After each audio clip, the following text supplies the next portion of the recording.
Howdy, howdy! Welcome back to #Taylor's Star Trek Mission, where Miss Taylor has been watching all of Star Trek for the first time in release order. Tell us, how did you feel about Disco? I really love Saru, and I love Michael, and I love Giorgio, like right off the bat. Like Mirror Universe Giorgio, but also regular Giorgio. I loved evil Mad Captain Lorca. I loved how much we sat in the Mirror Universe in season 1. I really hated Ash Tyler so much, and I hated the Klingon look.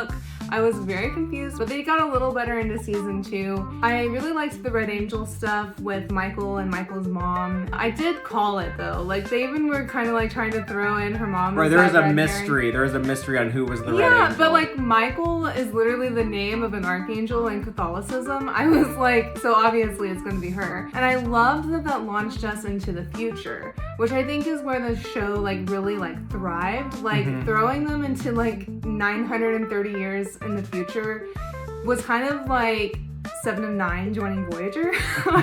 It was that boost that they needed. I think it lent better to being more futuristic than sitting in like a TOS aesthetic. They had like a revolving captain's door. Like I kept saying like, oh, Discovery is actually named Discovery because it's always discovering who the captain is going to be. We went from Lorca to Pike to Saru and then eventually Burnham. And I loved having Pike and Spock in season 2. That was really fun. And I'm so glad it sparked into Strange New Worlds. And I was wild about Book, like immediately. I'm obsessed with him. I'm so happy with how Burnham and Book's relationship grew. But Book, like as a character himself, I really dig.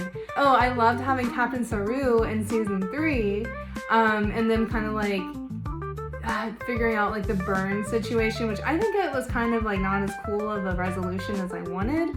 It was too like emotional and not as like sci-fi as I was expecting it to be.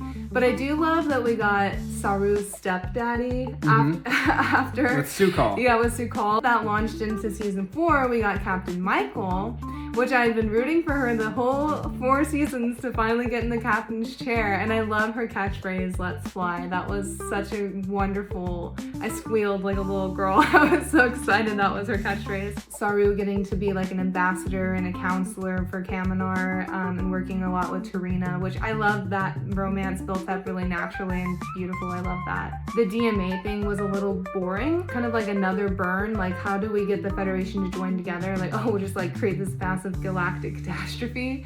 I think it really peaked for me season 3 and season 4, and season 5 was just okay. Until that very, very last episode. I love the flash forward because I love so much seeing Burnham and Book happy and together and have a family, and like, you know, Saru and Tarina got married too, so that was really wonderful.